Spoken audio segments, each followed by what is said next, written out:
Find the right training for you today, here at Stellar Training Consultancy Services, bringing excellence to professionals.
Stellar Training Consultancy Services Vision and Mission. Vision. Stellar Training Consultancy Services envisions to provide quality, affordable, reliable, accessible, and innovative training programs in the Philippines, thereby increasing global competitiveness and career growth of every individual. Stellar Training Consultancy Services ultimately desires to provide learning and development to all communities and professionals while ensuring both professional and personal growth by the end of every program. Mission. Stellar Training Consultancy Services is dedicated and committed to provide high-quality, accessible, and professional development opportunities in the form of training, webinar, seminars, workshop, or conference. Stellar Training Consultancy Services training programs were created out of a strong passion, a shared vision, and a ceaseless commitment to making learning easily accessible from anywhere in the Philippines.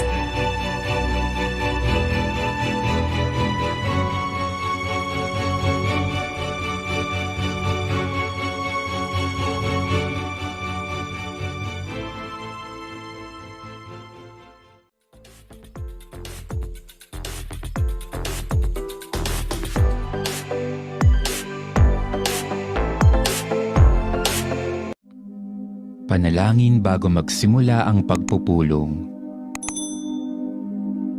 Panginoong Jesus, sinabi mo, kung saan may 2 o 3 nagkakatipon sa ngalan ko, kapiling nila ako. Panginoon, inihahandog namin sa iyo ang pagpupulong na ito. Gabayan mo kami sa aming pagtatalakayan at tanglawan mo ng liwanag ng Espiritu Santo ang aming mga isip upang makita namin ang naaayon sa iyong kalooban. Basbasan mo ang mga gagawin naming pagkilos at patnubayan kami sa bawat hakbang. Nagtitiwala kami na magiging maayos at mabunga ang aming pagtitipong ito, sapagkat narito ka sa aming piling. Amen.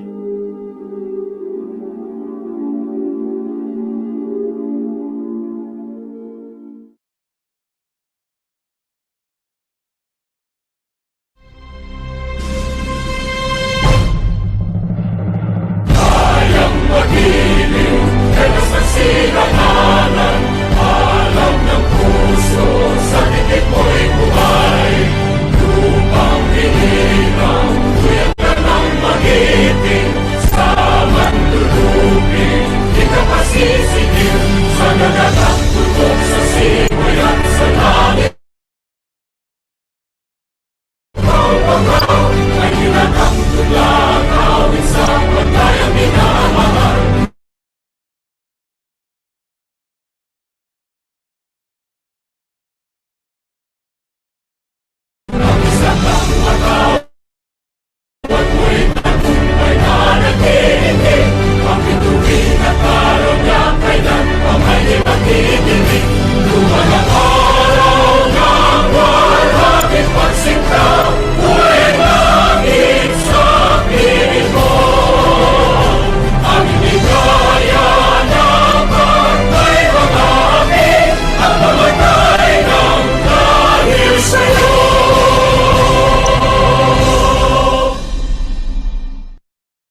Good afternoon, good afternoon. Hello, hello, hello, and welcome po. Medyo yung lighting ko hindi favorable. Nagiging mumu ako. Spotlight, ayan. Ini-spotlight na ako ni Sir Junmar. Good afternoon po sa inyong lahat. I'm actually expecting 25 participants in this uh, particular training session. So magandang hapon. It's Friday afternoon. My goodness, thanks God, it's Friday. It's actually the window to Saturday. Window siya ng weekend. Hello, I actually saw familiar names. Hi, Ma'am Eileen. Ayan. Good afternoon po. Good afternoon po, Ma'am Eileen. So, familiar na si Ma'am Eileen. I'd like to acknowledge and welcome our participants from the Department of Education. We also have here from the Presidential Broadcast Service, Bureau of Broadcasters. Then we have from the PNP, DOH, ISPSC, and then we have from Asian Institute of Maritime Studies. We have from Ilocos Polytechnic State College, Tubaho National High School, and then we also have from I-Center, and we have from Provincial Government of Leyte. Hello po sa inyong lahat.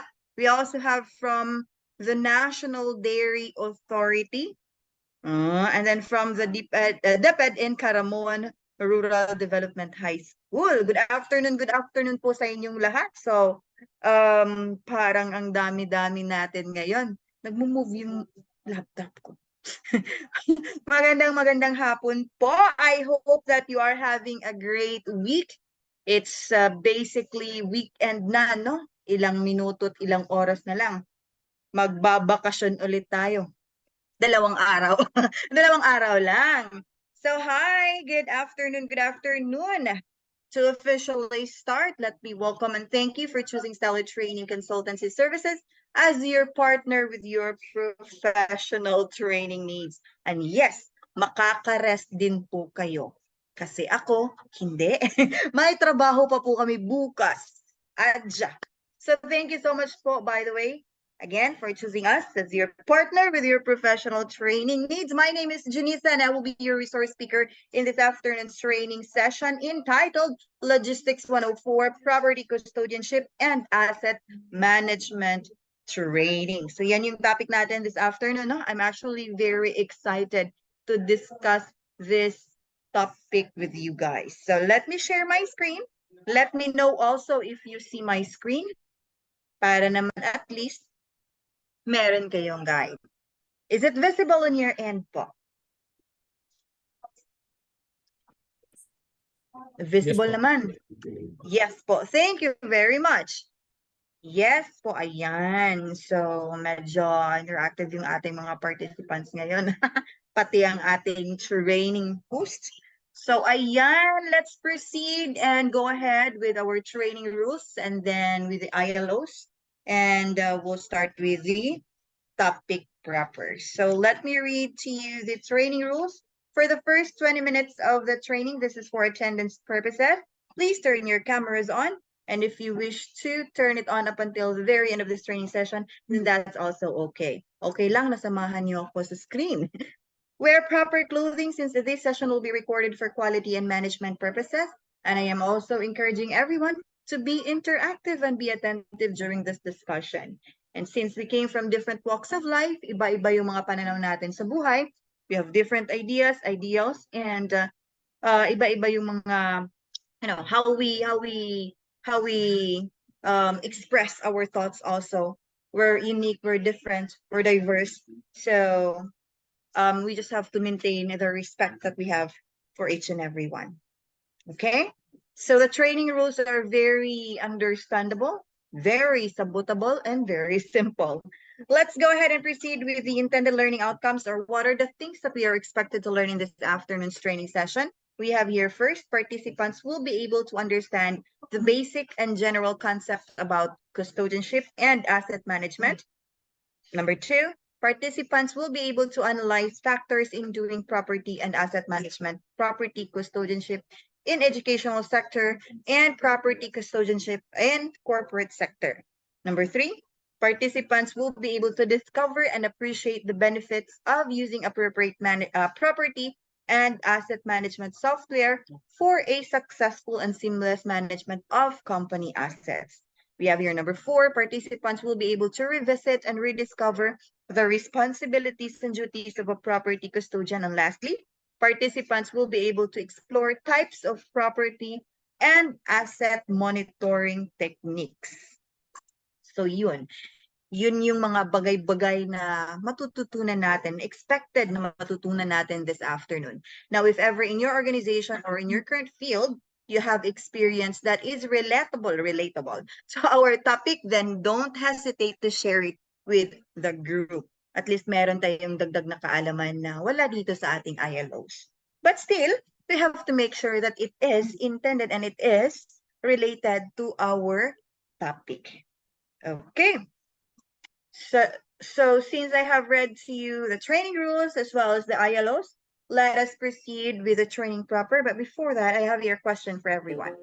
What are your struggles in controlling and managing your organization's assets and properties? So if you are currently doing this, or if you are currently on this position, what are your struggles in controlling and managing your organization's assets and properties? So I haven't been able to really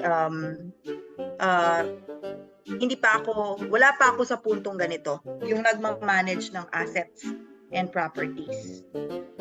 Ibang asset yung inaalagaan ko. Charot. So, sa inyo po, what are your struggles in controlling and managing your organizations or your company's assets and properties? You can share your answers by using our chat box, or you can go ahead and raise your hand so we can unmute you and you can share your answers using your microphone.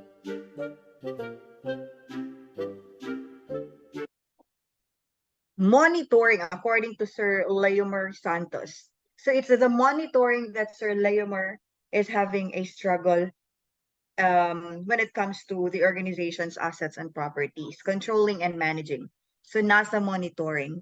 Kasi okay naman, okay yung implementation, okay yung pag-execute, but pagdating sa monitoring, baka medyo struggle, no? Kasi hindi siya na-monitor the first time that particular asset landed into your office. Having missing inventory of assets and properties. Ito, ang hirap nito, no? When something is missing, and of course, kailangan natin silang hanapin. When something is missing in the inventory of assets and properties, sasakit yung ulo natin kakahanap kung saan yun nalagay. Kasi wala siyang proper monitoring, proper tracking. Pag po unserviceable na po si asset, then hinahanap po ni org. Oh yes, kapag unserviceable na or wala ng silbi, no? Tama ba po ako, Ma'am Syra? Sa ginagamit kong word, walang silbi. Yes, so, diba? Unserviceable or it's no longer usable si asset, tapos dinidiscard na natin, tinatapon na natin, nilalagay na natin to a place where it belongs, to a place where kung saan natin ini-stock yung ating mga hindi na ginagamit, tapos hinahanap ng company. Para saan pa? Para sirain ulit. Charot. So no proper recording, especially on history of repairs when asset depreciation arise. According to Ma'am Morgan Gan. So yan. No proper recording, especially on history of repairs when asset depreciation arise. So let's just say yung sa mga cars, 'di ba? So yung sa mga public na cars natin na binibili for public usage, sa mga, let's just say, sa mga tao na kailangan nun, sa mga bosses or heads, hindi na na-record, hindi na sunod ang pagre-record. For example, kapag nire-repair to, kapag chini-change oil, no, hindi na susunod or hindi na re-record. So yun. Those are actually the struggles in controlling and managing your organization's assets and properties para malaman kung gaano katagal na gamit ng maayos and sinong liable. Kasi walang record. Yung tracking incomplete. Yung monitoring din incomplete. So yun. So no proper recording. Kung sino yung gumamit nito, kung sino yung nag-repair or kung sino yung naghatid sa repair shop, yung mga ganyan. Diba? So thank you very much for your ideas. Ayan, some of the ideas that you actually shared can actually be found on the following slides as we discuss and as we go along with our discussion. So thank you very much po. Let's proceed with the next slide, and that's actually the first topic, Introduction to Property and Asset Management. So what is property and asset management? So property and asset management mainly involves tracking and monitoring the financial value of assets to record their appreciation and depreciation over time. So sabi ko kanina, yung mga sinasabi nyo or yung mga sinishare nyo sa chat box is makikita natin as we go along with the discussion. Oh, so ito na, nakikita na natin si depreciation. So it covers utility management, lease management, preventative and reactive maintenance activities, workspace management, security management, and cleaning. So property and asset management it's not just us monitoring and tracking the financial value of assets. It is also it also covers utility management up until cleaning. So 'di ba? So up until paglilinis ng sasakyan. So it covers that one. Next we have here asset manager. So who is responsible for property management? So sinong responsable? Asset managers lead, manage, and govern the acquisition and application of assets within your organization. So tinatawag natin silang asset managers. With your current organization, ano bang tawag sa inyo with this equivalent job description? Asset managers din po ba? Or you have other title? You can share it using our chat box. What do you call yourself? Asset managers or merong iba? Storekeeper according to Sir Jesus Francis Dar. Storekeeper yung sa kanila. Admin according to Ma'am Morgan. So iba-iba yung pangalan, no? But the same job description. Property custodian din for Ma'am Eileen and from another Ma'am Eileen. Supply officer from Sir Reynaldo. Custodians according to Sir Junmar. So yeah, iba-iba yung pangalan but the same job description. Most commonly known as property custodians. Asset managers manage and monitor a company's assets, and this could include property, money, stocks, shares, and bonds, commodities, equities, and other financial products. As an asset manager, you'd aim to maximize your employees' return on investment. So yun.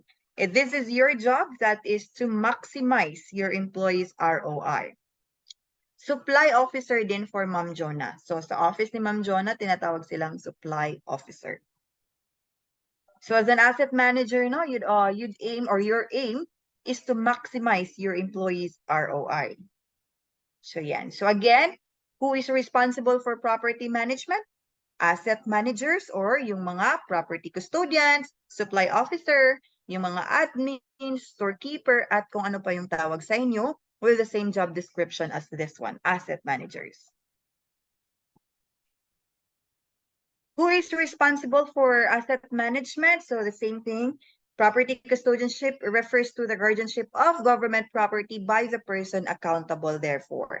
So this includes the receipt of supplies, materials, and equipment, the safekeeping, issuance, repair, and maintenance thereof. So basically, there are some departments in a particular organization in the government sector na meron silang tao that are assigned or that is assigned for safekeeping, repair, maintenance. So now I actually it just came to my mind that yung motor pool pala ng isang department ng ating government is doon din pala pumupunta at doon din pala maa-assign yung mga property custodianship. Some of them are there. Kasi when we talk about motor pool, doon yung mga sasakyan ng gobyerno nilalagay. Doon kinikip, di ba? Every end of the day, dapat andun na sila lahat. Naka-record na kung itong si boom truck nauwi na ba? Or itong si van andito na ba? Sino ang last na gumagamit? Sino ang driver nito? So ayan. So motor pool pala is one of the isa sa mga lugar kung saan ikinikip yung mga vehicles ng mga government. Depende on what department that is in the government or on what branch. Key factors in property and asset management. So we have here some equipment. So any item of manufacture which is durable has a life expectancy of 2 or more years and is not consumed in the course of use. So equipment, including siguro dun yung mga heavy equipments, no, na ginagamit ng ibang mga organization or ng ibang mga departments in the government setting. So sana dun yung mga backhoe siguro, no? Kasi asset din yun eh. Yung example ko kanina, boom truck, yung mga pison, di ba? So yun, equipments yun. Asset refers to owned equipment, often meaning those items which are listed on the property control system. So assets, no, this refers to owned equipment na nasa property control system or included doon sa list sa property control system. So yun yung tinatawag na asset natin. Owner could be a person, an office, or a department entity, which is the ultimate user or controller of the asset. Let's just say, for example, yung vehicles na ginagamit natin are actually coming from this particular department in the government. So sila yung tinatawag nating owner. Kahit hindi sa kanila, but sila yung tinatawag nating owner kasi sila yung gumagamit. Sa pangalan nila nakalagay yun. So sa kanila yung responsibilidad din. Responsibility, talking about responsibility, refers to the person or department which is in charge of the equipment which operates and maintains the equipment. So let's just say the NIA, the National Irrigation Administration. They actually have a lot of equipments na nasa kanilang equipment shed. And the person responsible for that are the people that's going to use it. Let's just say, for example, their survey team. Gumagamit sila ng sasakyan kasi of course they have to go to places. Sinasurvey nila yung mga palayan. So yun, they use ano tawag nila dun yung ginagamit sa mga geodetic engineers? Anong tawag nila dun? Yung equipment kung saan ma-measure yung lupa ba? So yun. I think that's also mahal. So the people responsible for taking care of those equipments are the people in that department. So they are the ones in charge of these equipments. So they are the ones responsible. Kung mawala man yun, kung masira man yun, sila yung tatanungin natin. Sila yung tatanungin ng mga tao, ng audit team, of course. So these are the key factors in property and asset management. Again, equipment, asset, owner, and responsibility. So property custodianship in education sector. So let's just say, for example, DepEd. In the educational sector, property custodians are governed by Department of Education. So during pandemic 2019 to 2021, property custodians played a vital role in the control and management of printed and distributed SLMs or self-learning modules. So they are assisted by Bureau of Learning Resources and reports directly to the district offices. So yun. So during pandemic, yung DepEd, yung nagiging yung role ng DepEd is that they do manage, meron silang property custodians na nagmamanage ng mga SLMs. So in the corporate concept naman, property custodianship in corporate concept Property custodians are responsible for sustaining and developing a company's business model. So they hold small to big responsibilities, depending also on the company size. So in managing, maintaining, and safekeeping not only the assets inside the organization, but also those that are in a separate warehouse, receivables, etc. Because even though how big your organization is or how big your company building is, you still need an extra warehouse to store the things that you have that you think it's no longer usable in the building. Sa organization namin, meron kaming ganyan. Kaya nga, no, when we do transfer our things, some of our things were actually transferred to the warehouse na malayo dito sa office namin. So we really have to set a time, set a day para mapuntahan namin yung warehouse namin to check if the items are still there, if the equipments are still there, if functionable pa ba o hindi, kasi baka need na itapon. So, ayan. So, that's also in a corporate concept or in a corporate setting.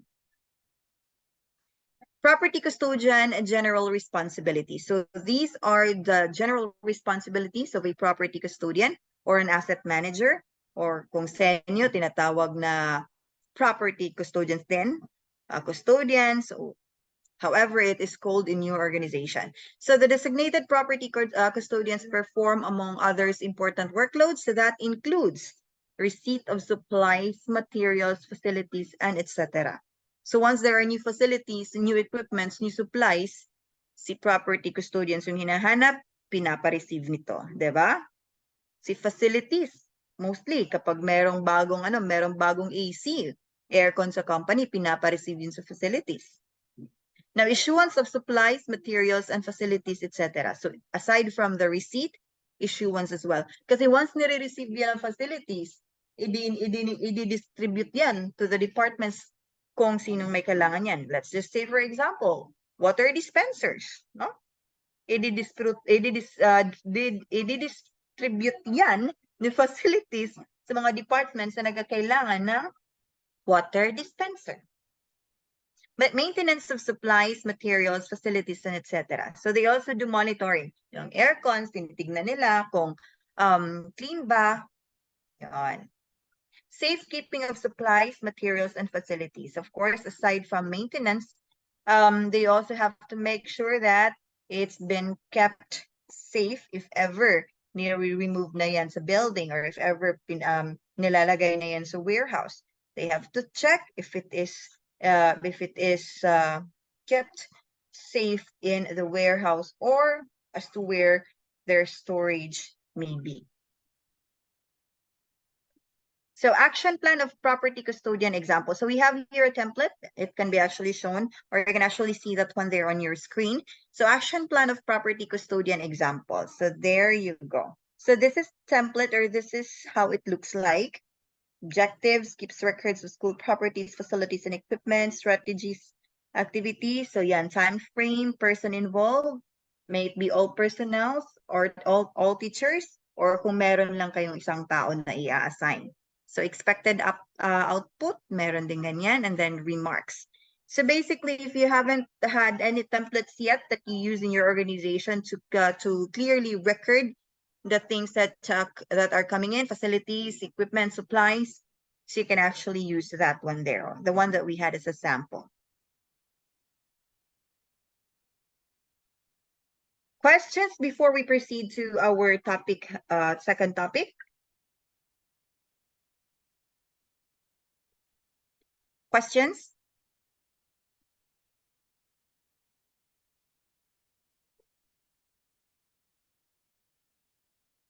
None so far po. Thank you so much, Ma'am Syra. So let's proceed with property and asset control management system.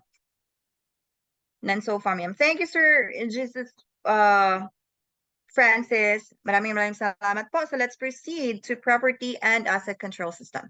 So what is a property and asset control system, or PACS? So the property and asset control system is a computerized inventory system used by an organization for the purpose of tracking company-owned assets, properties, materials, and equipments. So tinatawag natin silang property and asset control system. So the PACS is essential to provide uniformity in property accountability throughout the entire organization.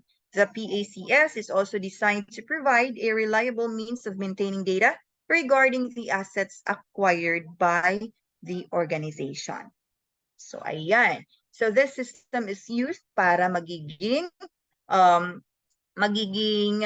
uniform. And then so that we would also know kung saan na yung ating mga assets kasi doon dapat naka-update lahat. Okay? So this is a video presentation that defines PACS in a share ko lang po. Sa organization po namin, di po included ang responsibility ng maintenance. Be included as a responsibility yung maintenance. Sa inyo po ba? Tama po ba yung understanding ko po, Sir Leomar, that in your current organization, hindi included sa property custodian na job description yung pag-maintain? Tama po ba? Okay. So there are some that's not included in the job description in property custodianship, yung maintenance. Oh, so sorry, ma'am. I apologize. Ma'am pala si Ma'am Leomar. Okay. Sa amin po is included. So kay Sir Francis, kay Sir Jesus Francis, sir naman po to, no? Sa kanila is included. Actually, it depends upon the organization siguro, no? It depends upon the stipulated job description included in your organization. So, nakadepende pa din yun. Maraming salamat po sa pag-share. And yes, organization per organization, it actually differs. Kasi nga may ibang kumpanya na yung facilities manager nila do this and do that. And then other companies, the facilities manager is only managing the entire facilities responsibility. So yun. Minsan yung ibang org may separate personnel for maintenance. Tama po.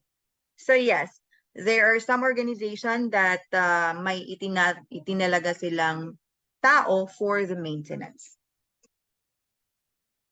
All right, so let's proceed and watch this video. What is property and asset control system? And a video presentation. Meet Bob. He is in charge of operations at the Big A organization. A major part of his role is overseeing the management and tracking of the company's business-critical assets, which, if not properly recorded and tracked, can cost the organization up to hundreds or thousands on an annual basis. Bob and his team have been limping along with a manual spreadsheet-based asset tracking system, which, with the organization's growing asset base, has become not only time-consuming to manage, but more worryingly, is providing limited visibility on such things as current asset location and owner. Bob is concerned. They are losing control fast and need to take action. Enter Real Asset Management's web-based asset tracking and data capture solution, the answer to all of Bob's problems. With the option to use an iOS, Android or Windows phone device to scan and record code including QR and GS1 and NFC technology where required to provide a complete solution to any asset tracking requirement.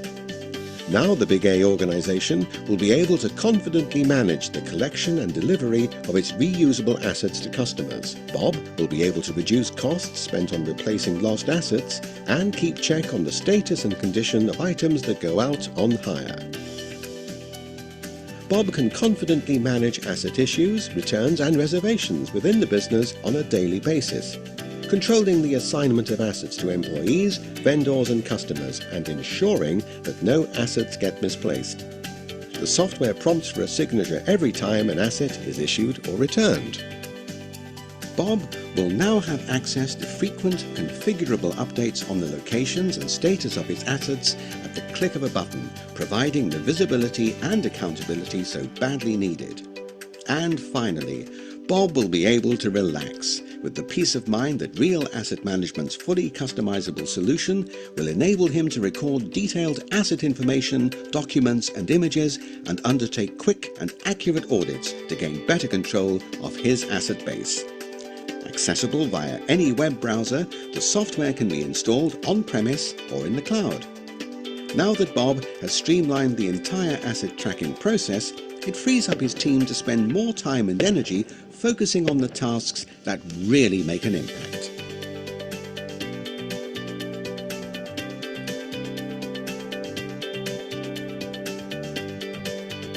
All right, so that's what property and asset control system according to real asset management. So of course, no, makukuhanan yung time nyo to control, to monitor your assets kapag meron kayong software or kapag meron kayong system na ginagamit. Much better and mas easy siya to track kasi meron kayong accessibility lahat. Let's proceed to the most common asset management softwares. So we have here Asset Panda. Aside sa Food Panda, meron din silang Asset Panda.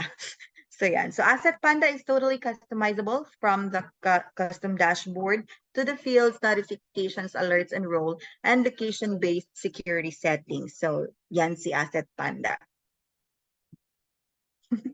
Natawa si Sir Junmar sa Food Panda. Medyo nagutom na eh. So SAP ERP Suite. So SAP software is used to control all types of critical business functions. It controls and manages not only the assets but the entire enterprise processes. So yan si SAP or SAP ERP Suite. Then we have here Maximo Application Suite or Suite. So IBM Maximo Application Suite is a set of applications for asset monitoring, management, predictive maintenance, and reliability planning. So si Maximo naman ito. Then we also have here Oracle Enterprise Asset Management, eliminates excess and obsolete spare parts inventories, promotes environmental, health, and safety policies, and improves coordination of production and maintenance schedule. So dito sa inyo, ano bang ginagamit sa organization nyo? Logbook or do you have a software or a system that you use? Something like this. Meron po ba? Or nagmamanual pa din?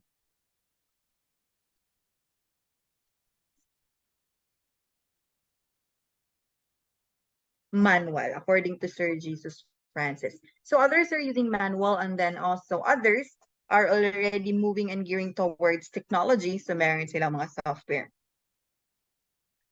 Google Sheet po sa Excel according to Sir Ramiel. So Google Sheet, yes, most commonly used na mga trackers ay yung Google Sheet or Excel files, right? Then we also have manual from Sir Reynaldo and then SAP for Ma'am or Sir Sai. SAP yung ginagamit nila, SAP ERP Suite. Oh, di ba? May bayad po ba yung SAP, Ma'am or Sir? Meron po. So yun, other organizations will actually really invest on this one kasi siguro it's needed and required. Yung iba may internal system, own internal system. So yun yung iba. Okay. Maraming salamat po. No? So iba-iba. In every organization, it actually depends. Meron pang gumagamit ng manual, logbooks, in out to shop or to repair. Yung ganyan, diba?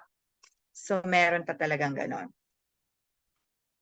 Then we have here more of the asset, our most common asset management softwares.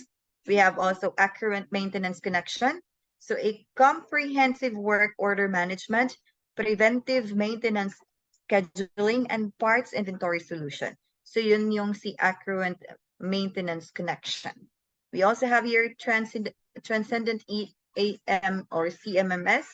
This focuses on optimizing the overall performance of assets and encourages the automation of maintenance strategies to prolong asset performance and increase asset health.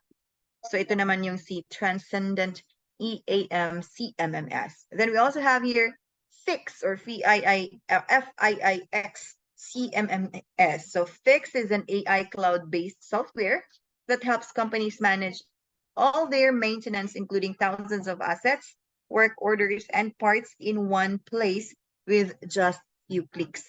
Same nung mga cloud storage natin or yung mga internet storage na ginagamit natin. iClouds, yung mga ganyan. So fix is something like that. May gumagamit din po dito ng bin cards or stock cards. Meron pa ba daw gumagamit dito ng mga bin cards or stock cards? Meron pa? I guess not all organization. Yes po, stock cards according to Sir Reynaldo Gubensyong Jr. So ayan, yan yung sample ng bean cards. So yes, meron pa pong gumagamit Sir Junmar ng stock cards. So iba-iba talaga eh. In each organization may iba-iba talaga silang ways on how to manage their assets and how they also stock cards din po kami ODs. So yun. So there are still some, no? Kasi feel nila mas accurate, mas easy, and that they don't have time to change. Wala silang time na mag-upgrade. Diba? Stock card din po sa amin according to Ma'am Jezebel. Ayan. So mas easy, mas madali, mas madaling makita. So next we have here HXGN EAM or hexagon. Hexagon EAM is a combination of software systems and services used to maintain and control operational assets and equipments. So yan si Hexagon. So it's a combination of software systems and services that is used to maintain and control operational assets and equipments. Okay, so these are the most common asset management softwares that you can actually use if ever in the future your organization will ask you, ano po ba yung best na asset management software na gagamitin natin? I remember when we had this particular training or when we had this particular virtual training. Sabi dun may Maximo daw. So try natin gamitin yun. So if it is applicable, then why not? If it is also suitable for your organization, then why not? Those software po ba include supplies inventory? Now there are actually some softwares that includes that. Yes po, Sir Ma'am Leomer. So some softwares also has that, yung supplies inventory. So management, predictive maintenance, and reliability planning. So meron ganyan. Merong software that includes that. Ayan, parts inventory solution. So we have here, when we talk about inventory, we have accurate maintenance connection. So just make sure that this one here is applicable to your current organization's assets. Okay, so Ma'am Leomer, so yeah, yes, some softwares do have inventory, supplies inventory po. Okay, let's proceed then. Importance of property and asset control system. So having a property and asset control system or PACS or any similar software should always be at the heart of every organization's operation. Why? Because it helps facilitate easy communication and ensure that all departments are operating efficiently and effectively, getting a clear view of all the organization's controlled resources. It also helps property custodians get analytics and other reporting features. So yeah, that is the importance of having a PACS or property and asset control system. Of course, it will make our lives better. It will make our jobs easier. Kasi aside from being it accessible, makikita natin in just a click of a mouse kasi may keyword yun eh. So yan, hinahanap ko to, yung ganyan, inventory. So yan. Easy communication and of course, ensure that all departments has accessibility to it as well. Okay? Questions before we proceed with the next topic po. Do you have questions about PACS?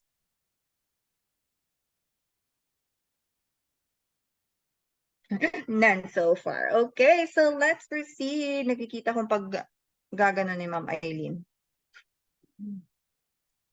Property and asset custodian duties and responsibilities. Ito. So dito natin makikita yung job description, duties and responsibilities ng mga property and asset custodians.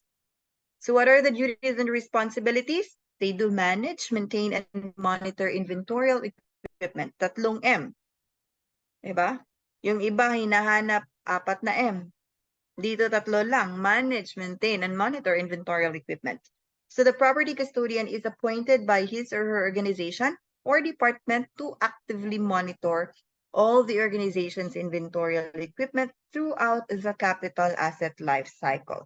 from the point of acquisition and until the final disposition or final destination. So from the time that you receive that particular asset up until it will be disposed, so part yun ng trabaho ng property custodian. So isa yun sa mga responsibilidad niya. So may tanong eh, what if kapapasok lang niya? That property custodian was just hired after that original property custodian resigned. Will that property or will that current property custodian will be still be held liable if ever merong mangyayari sa assets? I guess the answer is still yes, kasi merong turnover yung mga ganyan, di ba? Meron silang ginagawang turnover. And of course, yung bagong property custodian naman, hindi siya automatic na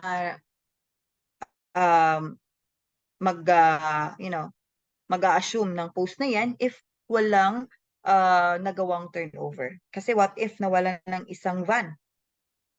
Diba? Nawalan ng isang van, tinago. Kaya magre-resign yung old na property custodian.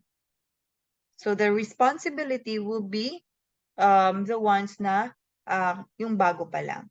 Kasi hindi sila hindi na clear out before he or that the new property custodian assumed the post.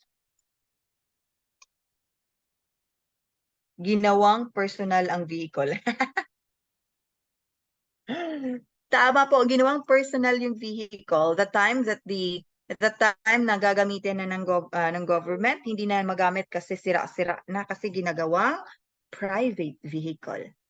Ginagawang service kapag merong outingan sa pamilya.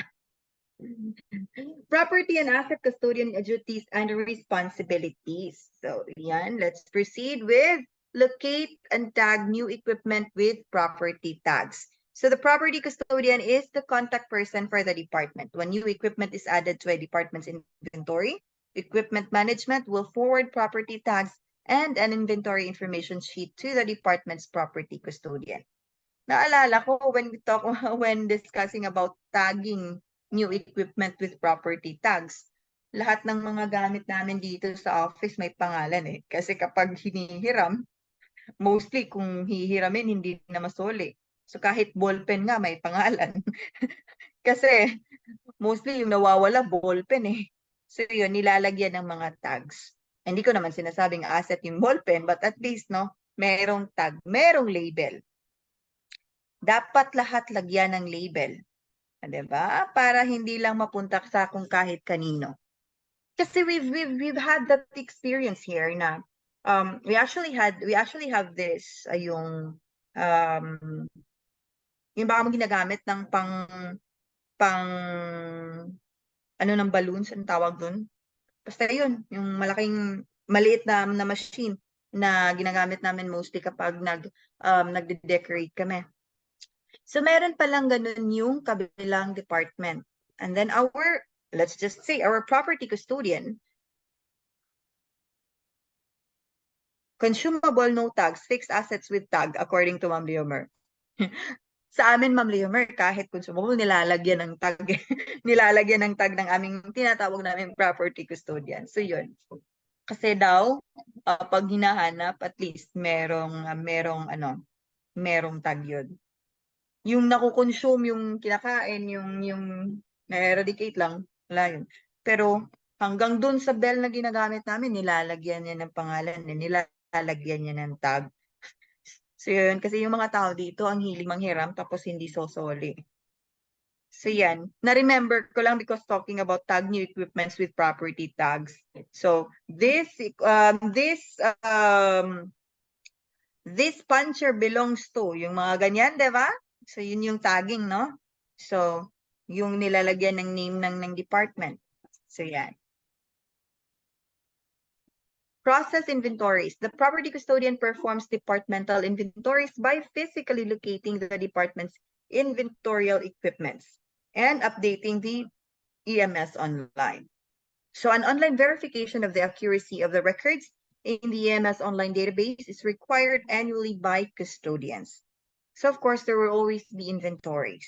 And of course, since you have already, meron na kayong online system na tinatawag yung EMS, online database, i-update nyo yan from time to time.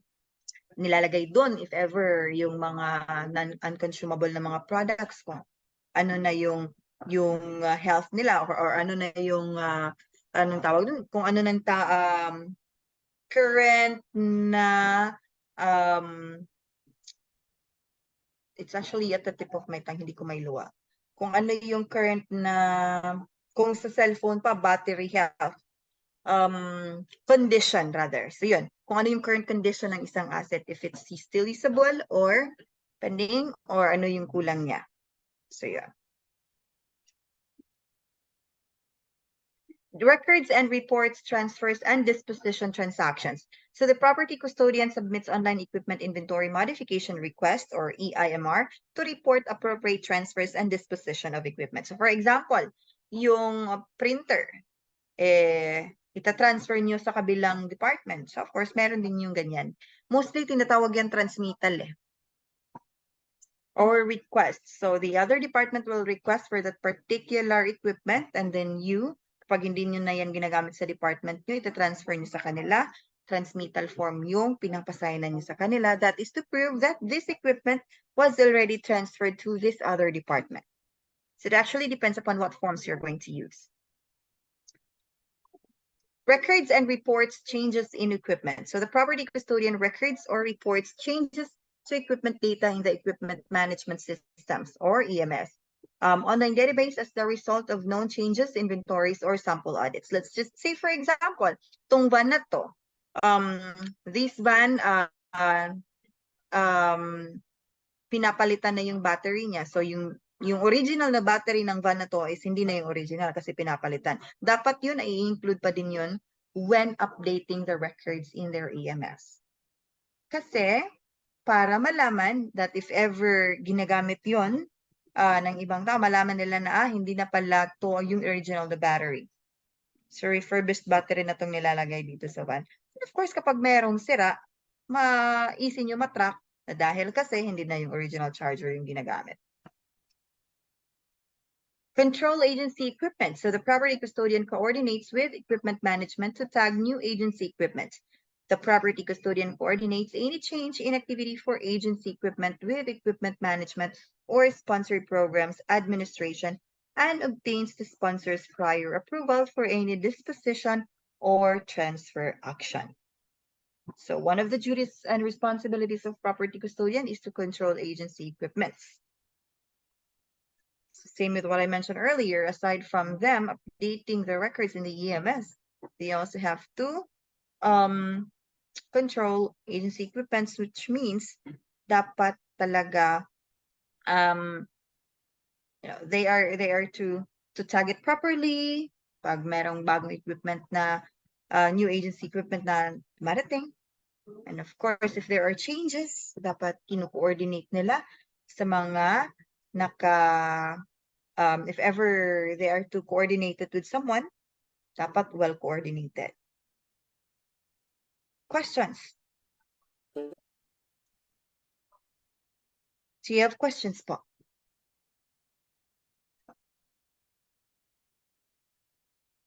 Questions? You can say yes if you have questions on our chat box. Or none so far, if none, on our chat box still. None po, ma'am, according to Ma'am Sai and Ma'am Morgan. All right, so since there will be no more questions, and we are actually moving forward to our next part or the second part of the training, and of course, the activity. So we'll probably have our 10 minutes short break, and then we'll resume after that. So it's already 1:55 in my clock.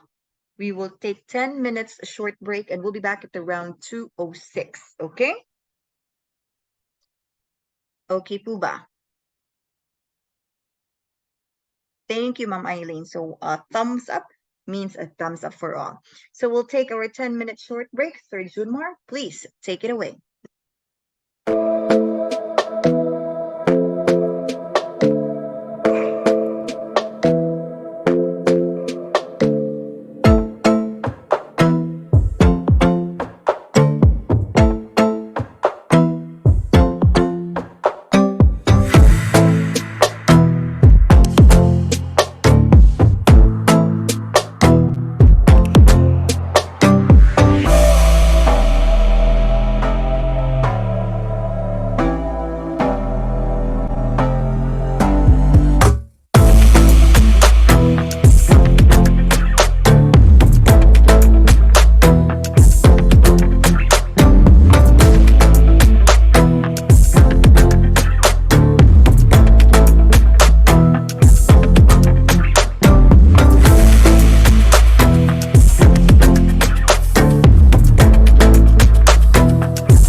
Are you a medical professional, an educator, an engineer, or a professional seeking specialized training programs?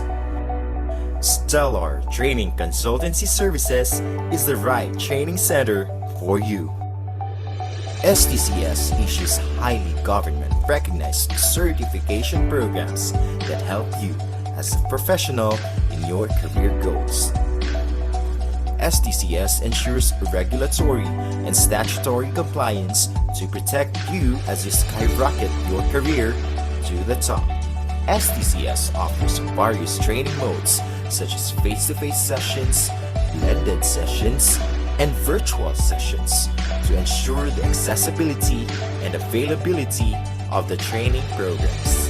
All training programs offered by Stellar Training Consultancy Services are well thought and created professionally to ensure reliability and retention among participants. Stellar Training Consultancy Services bring excellence to professionals.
Are you a medical professional, an educator, an engineer, or a professional seeking specialized training programs? Stellar Training Consultancy Services is the right training center for you. STCS issues highly government-recognized certification programs that help you as a professional in your career goals. STCS ensures regulatory and statutory compliance to protect you as you skyrocket your career to the top. STCS offers various training modes such as face-to-face sessions, blended sessions, and virtual sessions to ensure the accessibility and availability of the training programs. All training programs offered by Stellar Training Consultancy Services are well thought and created professionally to ensure reliability and retention among participants. Stellar Training Consultancy Services bring excellence to professionals.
professional, an educator, an engineer, or a professional seeking specialized training programs. Stellar Training Consultancy Services is the right training center for you. STCS issues highly government-recognized certification programs that help you as a professional in your career goals. STCS ensures regulatory and statutory compliance to protect you as you skyrocket your career to the top. STCS offers various training modes such as face-to-face sessions, blended sessions, and virtual sessions to ensure the accessibility and availability of the training programs. All training programs offered by Stellar Training Consultancy Services are well thought and created professionally to ensure reliability and retention among participants. Stellar Training Consultancy Services bring excellence to professionals.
Welcome back mga Castellar. So ayan, naka-highlight na naman ako.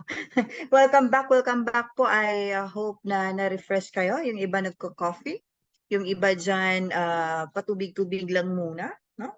So I hope that na-refresh kayo sa 10 minutes na pa-break natin.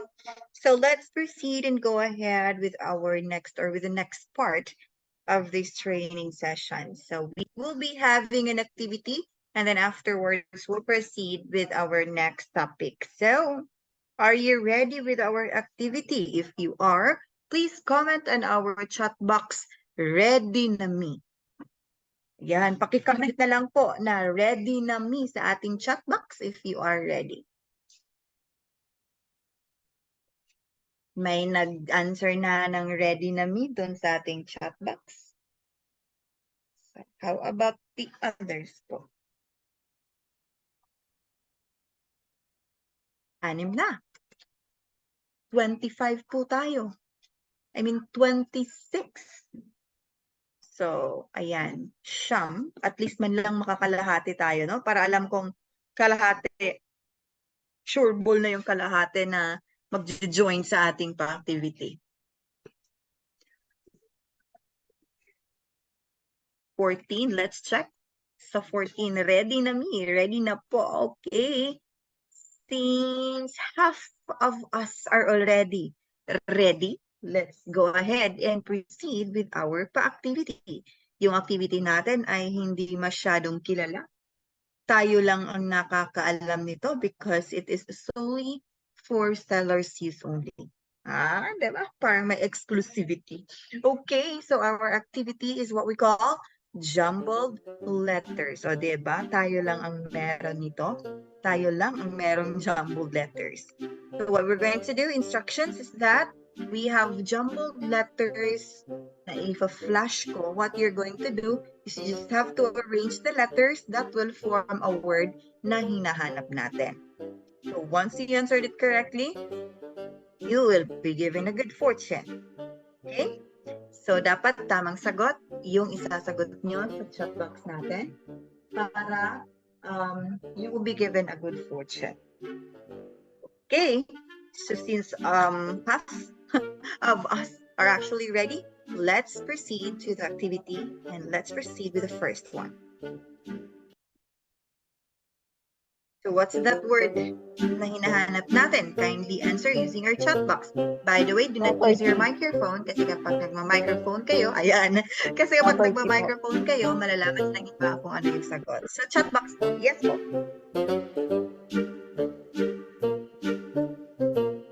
Sa chat box po para magunahan kayo. Kung sino yung may pinaka-fast hands.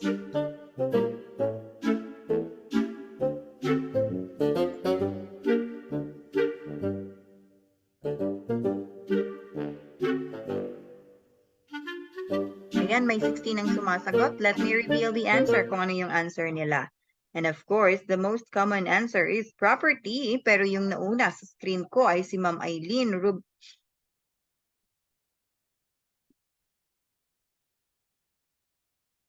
Ma'am Eileen ba? Let me do the screenshot ha para maano nyo. Ay.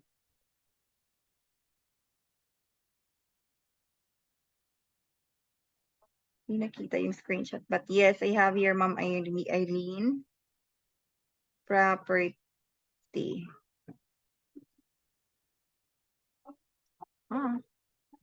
Won't allow me to do that. So that's another thing now with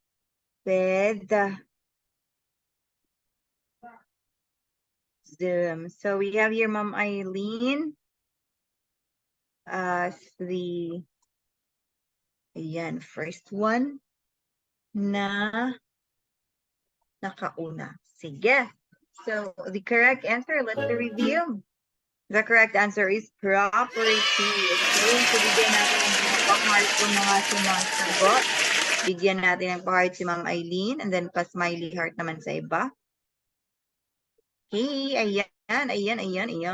Pa-smiley heart. Kasi galante tayo ngayon, bigyan natin lahat. Property.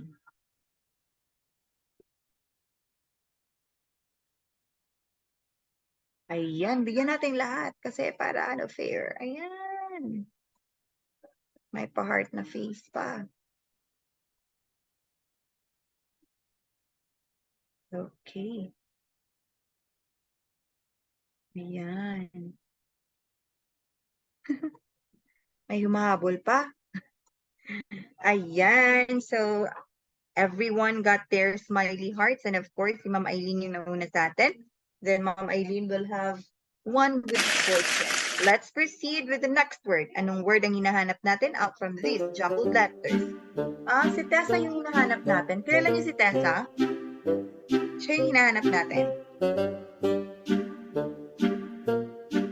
13 na kaagad, 17 na kaagad, 19. Yan. Tignan natin kung yung 19 na sagot niya is tama ba? Si Tessa. Ayan, si Ma'am Charmaine yung nauna sa screen ko. Seller screen. Si Ma'am Charmaine. So let's proceed with checking if you got the right answer. Si Tessa, binabaligtat si Asset. So Asset, hinahanap natin. Ayan, si Ma'am Charmaine yung nauna sa screen ko. Bigyan natin si Ma'am Charmaine ng pa-heart at yung iba naman sa effort, bigyan natin pa face na my heart. Okay. Alright, so ayan. Bigyan natin silang lahat ng hearty face.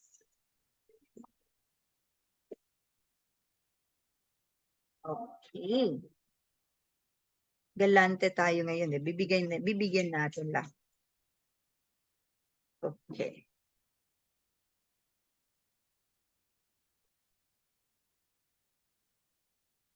Alright, so ayan. So, nabigyan na ang lahat. Let's proceed with the next word. The next word is actually coming from this jumbled letter. Ano bang hinahanap natin? Naisukdot. Naisukdot mo ba ng maayos? So, ayan.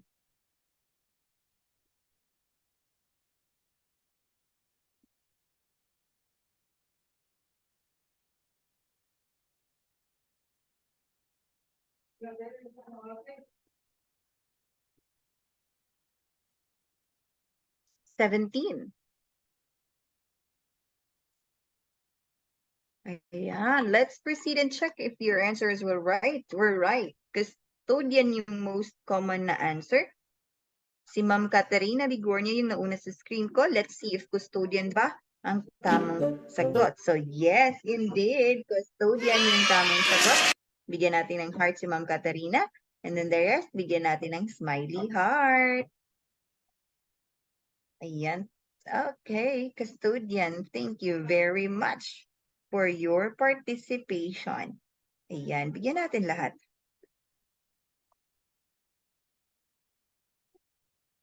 Okay.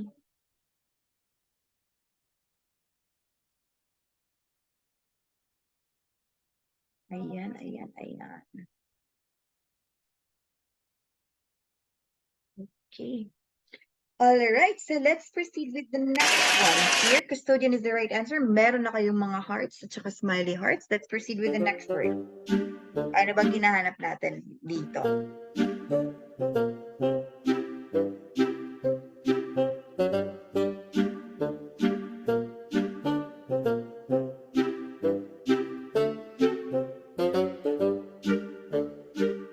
Ayan, may dog na sumasagot.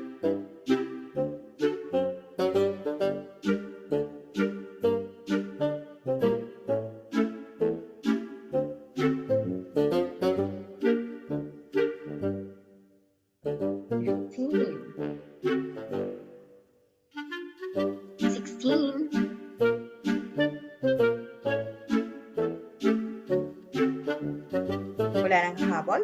Let me check if your answers are all correct. And inventory is actually the most common answer. So, Sir Reynaldo Pigwinsyong, yung nauna sa screen ko. Let's see if it is inventory. And indeed, it is inventory yung tamang sagot. Sa inyo po ngayon ang pag-good fortune, Sir Reynaldo. At bigyan din po natin yung iba ng may pa-smiley heart. And isang puso para kay Sir Reynaldo. Okay, ayan. Alright. Masyadong galante tayo na ngayon. Bigyan natin lahat. Huwag isa lahat. Bigyan ang lahat. Yan. Okay. Ayan. So, meron na lahat. Let's check if meron pa ba tayong word. And yes, meron pa. So, let's proceed and guess what's this word? Messy. Life is messy. Pero messy. Diba? Let's check if your answers are right.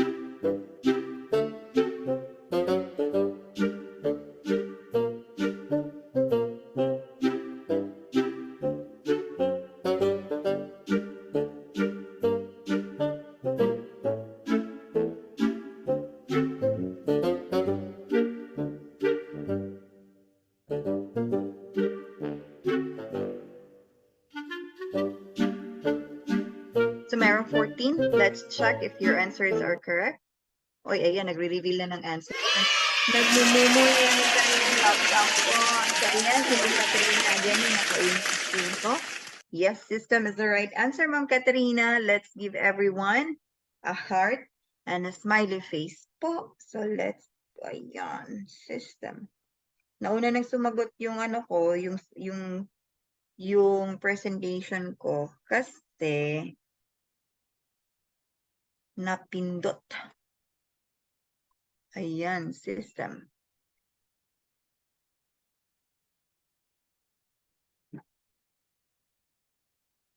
Mahabol. Okay. So let's check if meron pa ba tayong last word na ipapahulan. Meron pa? So I guess this is the one na chinecheck ko kanina. So at all, let's reveal. And ano po yung last na word na hinahanap natin? Share your answers in our chat box. Ayan, meron yung nakasagot. 2 na. 3 na. 4 na. Ito.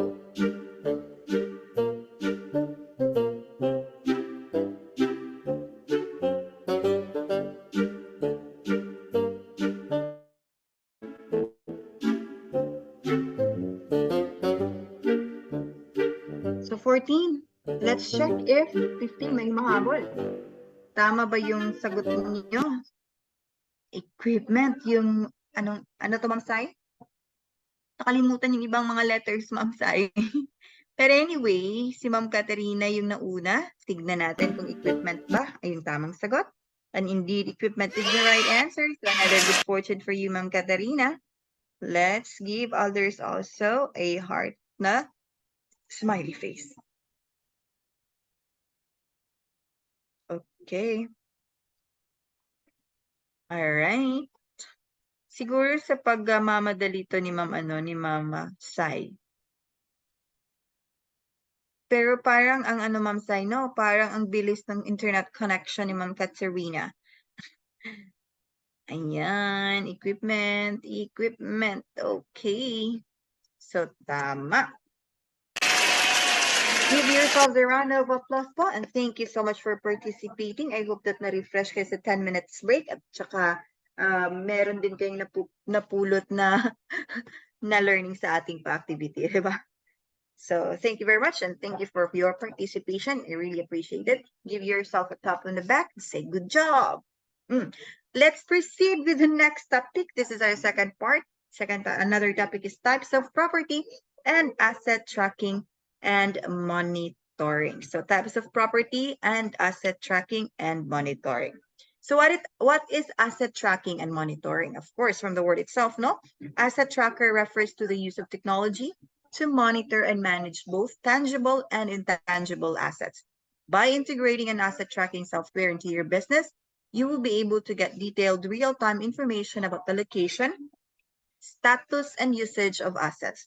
Let's just say, for example, kung lalabas yung truck or yung van na gagamitin, so nilalagay doon saan patungo, anong oras lumabas, and yung anong oras yung expected na return.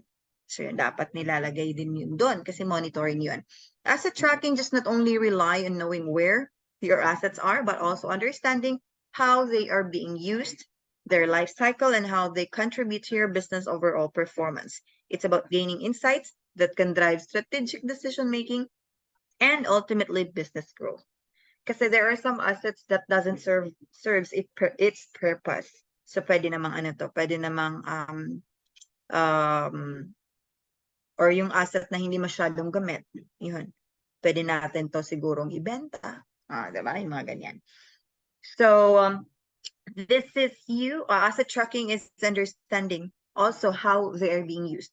Kung yung van ba ay ginagamit sa bukid, yung van ba ay ginagamit lang sa highway, diba? Yung ganyan. So, hindi dapat pala van yung gagamitin kapag off-road yung mga projects nyo. Dapat bili kayo ng off-road din. Bili kayo ng strada, diba? So it's about gaining insights that can drive strategic decision-making and ultimately business growth.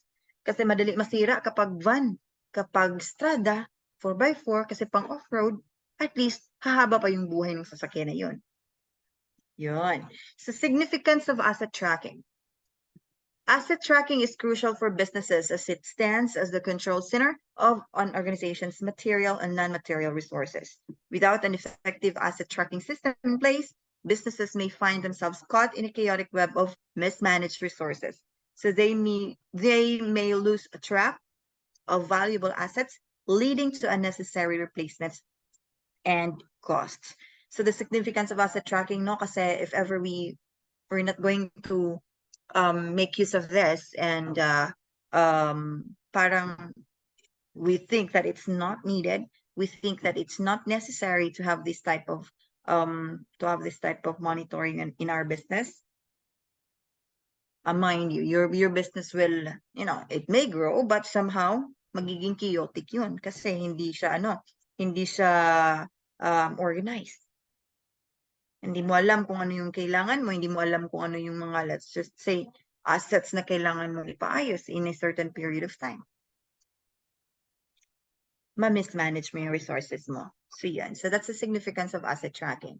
How does asset tracking and monitoring work? How does it work? So asset tracking operates by identifying, cataloging, and monitoring assets across the breadth of the enterprise. So this could range from physical equipment, vehicles, and tools to intangible assets like software, contracts, and intellectual property.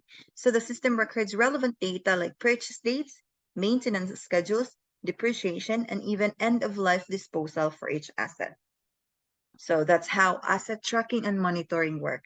It's not just, it's not just us identifying, cataloging, and monitoring. It's also the job, or the asset tracking and monitoring will actually work, in the maintenance of schedules, purchase dates, and even, when this particular asset will be disposed, removed, or disbanded. So yeah, so that's how asset tracking and monitoring work. There are actually types of property and asset monitoring. So asset tracking can be categorized in a variety of ways, often based on the kind of technology employed or the type of assets tracked. So each kind of asset tracking has its own advantages and unique use cases, catering to different business needs and industry sectors. Let's explore some of the common types. We have your physical asset tracking, digital, yung physical, yung baka mong manual. Digital asset tracking, RFID tracking, barcode tracking, and GPS tracking. Sino ba dito yung GPS tracking ng mga girlfriends, ng mga boyfriends nila? Shaka. So ayan, so types of property and asset tracking and monitoring. So we have for physical asset tracking, description is that this includes tracking tangible assets like machinery, equipment, vehicles, and inventory. Most common type of property and asset tracking and monitoring. So we also have your digital asset tracking. This includes tracking of digital assets like software licenses, data, and digital content. Kung kailan mag-e-expire ito. Pwede po makahingi ng copy ng mga slides, ma'am. Yes, of course, Ma'am Katrina. Materials, training materials, certificates, as well as training recording will be forwarded to you after this training session. Diba? So, yan. This includes tracking and digital assets like software licenses, data, and digital content. So, dito yan fall sa digital asset tracking. So again, we also have here RFID tracking. So this technology uses radio frequency identification tags to track assets. It's useful for real-time tracking of high-value assets. Others actually use barcode, right? So when they have barcodes in it, automatic matatrack kung saan. Next, we have here barcode tracking. This, sabi ko nga, barcode tracking, no? This technology uses barcode labels that can be scanned to identify and locate assets. So gawin niyo sa mga boyfriend and girlfriend niyo, patatuan niyo sila ng barcode. Patatuan niyo sila ng barcode for easy tracking. Natawa si Ma'am Sai. Diba po? Patatuan niyo ng barcode. Pag-scan ng barcode, actually ngayon hindi na uso yung barcode, QR code.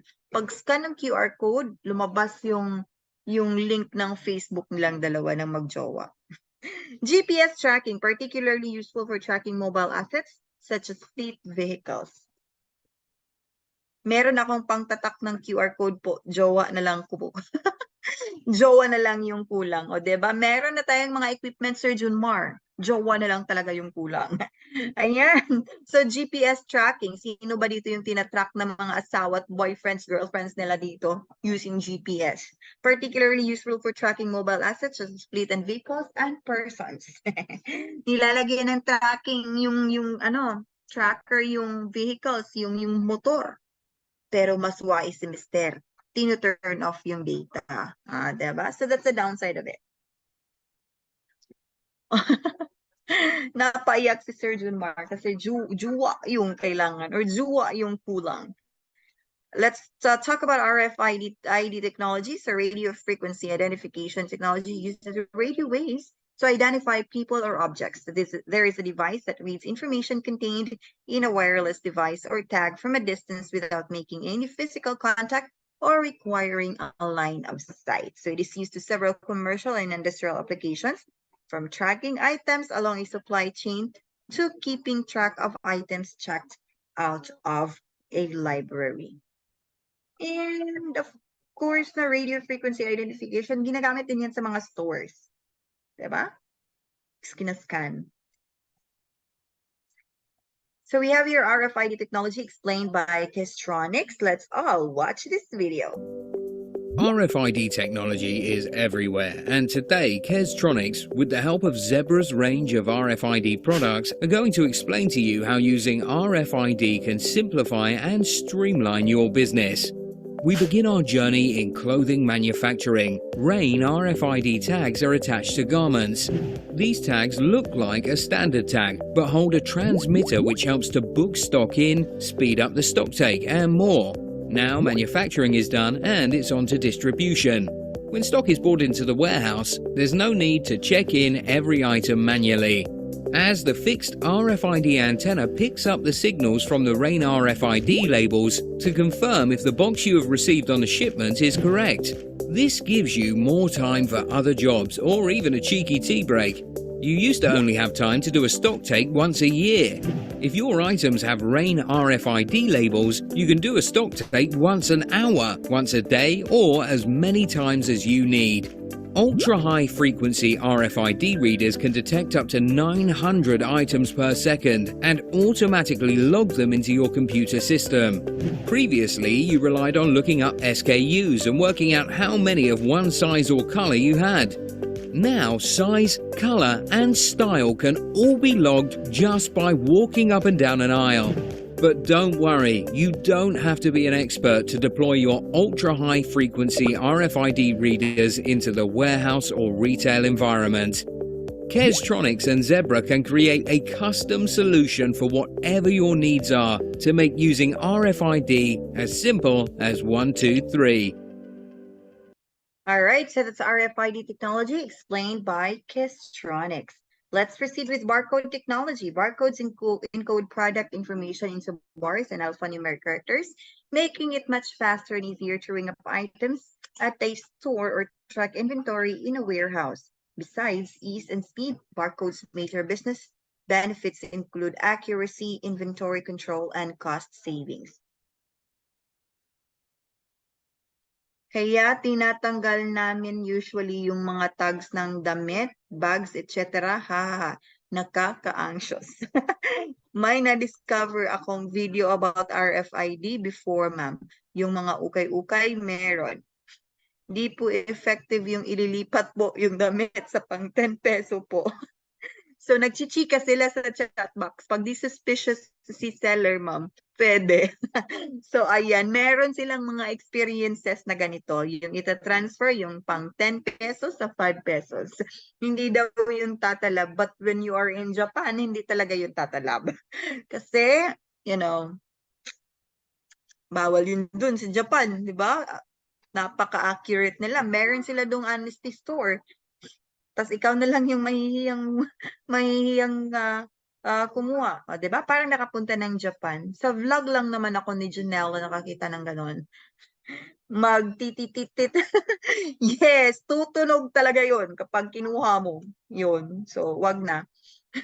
Barcode technology. So, here we have a video also explained by POSGS. Barcode technology. Let's. Are inaccuracies in your inventory counts slowing down business? A barcode inventory system can help, and building one is easy if you follow these basic steps. Step 1. Define stock locations. Anywhere product might live should be named, from aisles on your sales floor to the shelf tucked away in the back of your office. Step 2. Assign descriptions and part numbers to your items. Descriptions should be concise for quick readability but detailed enough that anyone in your organization knows what is being described. For part numbers, choose a system that makes sense to you and your employees, but keep them below 8 digits if possible. Many retail products already have barcodes you can use. Step 3. Make barcodes and label your inventory. Designing labels is easy. Just include the part number and barcode so they're big enough to read from a distance. Finding a printer and label material that meets your needs is a bit trickier. Our label printing guide covers the questions you'll need to ask. Step 4. Pick a software and upload your data. Your existing POS or warehouse software might have a tracker you can use. If you need to choose a software, there's a few questions you'll want to ask. Can it integrate with other tools you're using? Can it be customized to fit existing procedures?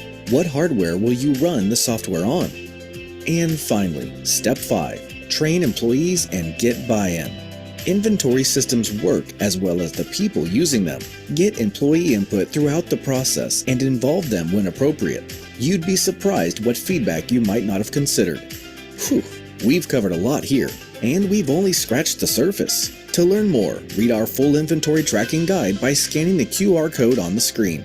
Want personalized assistance? We have engineers ready to build a system that's right for you. Give us a call at 1-800-903-6571 or email us at sales@posguys.com. So ayan, barcode technology, you can scan their QR code for more information.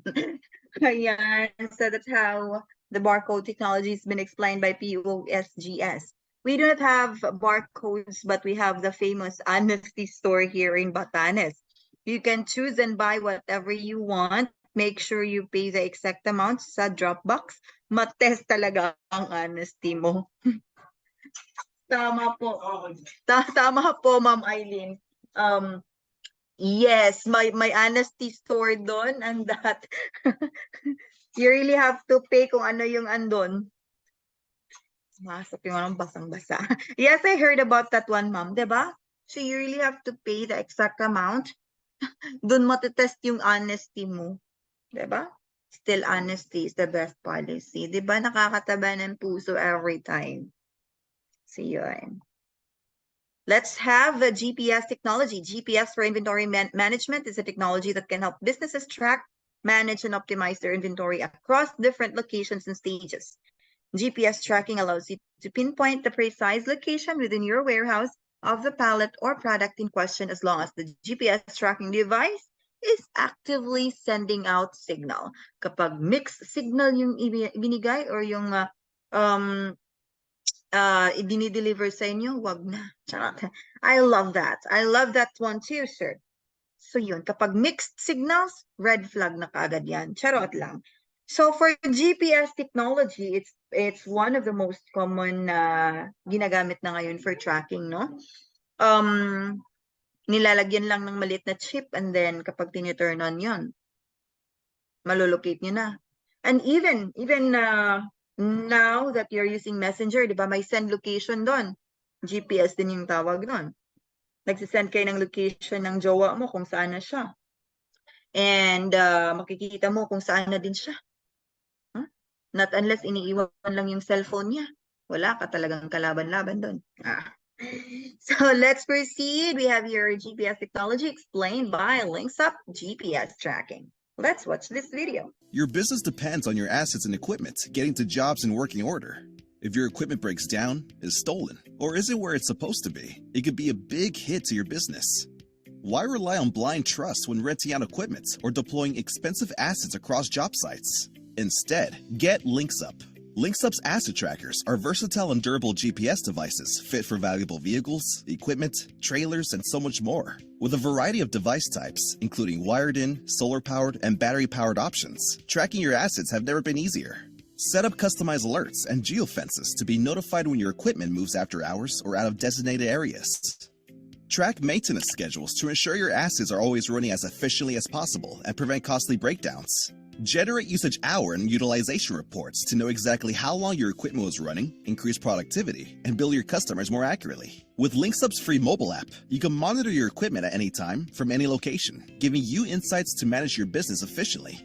Take your business to the next level and get LinksUp today.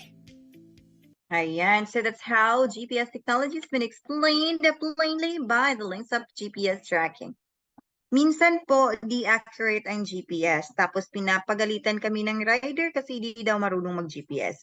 Grabe naman tong si Kuya, alam naman namin kung saan ang bahay namin. So alam namin saan ipin yung location. Di lang talaga accurate minsan ang GPS. Oh yes, Food Panda riders, no? Tsaka yung Grab. Kawawa naman. Hindi ko na-change yung PIN one time. Nakaabot na siya ng second block. Nasa first block or nasa block 1 ako. Nandun siya sa second block. Hindi ko na-change yung PIN, pero di ko alam kung bakit napunta dun sa block 2. Sometimes it's not accurate. So that's why when you use GPS tracking, you have to check whether nag-work ba siya or hindi. Tapos huwag kang magagalit kagad kapag yung tracking mo ng jowa mo, hindi ka agad umabot dun sa destination niya. Baka lang nag-ano yung nag-lag lang yung internet connection mo. Diba? So yan, sometimes no, because it's technology and we know that it's not 100% perfect kasi ginagawa lang din naman yan ng tao and human as we are, we're not perfect. Meron din yung lapses. So yun. Questions? Do you have questions? Because I have a question for everyone. On the discussed types of tracking method, which one are you currently using to monitor and track your organization's assets? On the discussed types of tracking method, which one are you currently using to monitor and track your organization's assets? Wala. According to Sir Juanito. According to Sir Juanito, wala daw silang ginagamit. No, ma'am, no question po. I mean, Yes, sir. no question po about that. Okay po. Sorry po. Late reply, Sorry po. late reply po. Late reply. Oo, hindi masyadong hindi masyadong prompt yung ating physical asset tracking po according to Sir O.J. Santos. So sa inyo po, Sir Juanito, ano po yung ginagamit nyo? Physical asset tracking din po ba? Or you have specialized naman po na asset tracking device na ginagamit? We have a physical asset din po, tracking device po. Okay. Physical asset tracking. So yun yung ginagamit nila ni Sir Juanito. According to Sir Manuelito here, barcode yung ginagamit nila. Barcoding. Okay, very good. Barcode na. Wala bang gumagamit ng GPS dito? Wala pa so far, no? Mostly physical asset tracking pa, tsaka barcode. Ito yung mga most common na ginagamit natin na asset tracking devices or methods. Thank you very much. Questions? Physical asset tracking. Sabi ni Sir Jumar. Okay. So may physical asset tracking. Barcode. So wala pa namang GPS. We use GPS for vehicles abroad, according to Sir Manuelito. So sa abroad, GPS yung ginagamit nila to track their vehicles. Yun. Taray, gara Okay. Thank you very much po. I really appreciate it. So actually, it's time for us now to turn our cameras on. Okay, so turn your cameras on and we'll take a group picture. It's really very important for us to have a picture that is an evidence na meron tayong ganito. So everyone, kindly turn your cameras on. If it is available, turn it on po para naman po ma-share namin yung screen sa inyong na naggagandahan at nagwagwapuhang mga participants sa hapon nito. Sir Junmar, are you ready po to take our beautiful picture? And then if you want po, you can make sali-sali. Huwag mo na po akong i-highlight. Laki ng pagmumukha ko eh. Charot. So ayan, let's all smile for the camera. In 3, 2, 1, smile.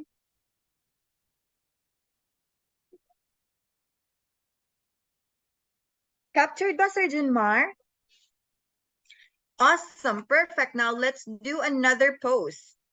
Let's do another pose, and this time I really want everyone, no? Kasi gusto ko to eh, and I really want a lot of people doing it as well. Let us spread love. Let's do the finger heart. Oppa! Okay. In 3, 2, 1. Finger hearts.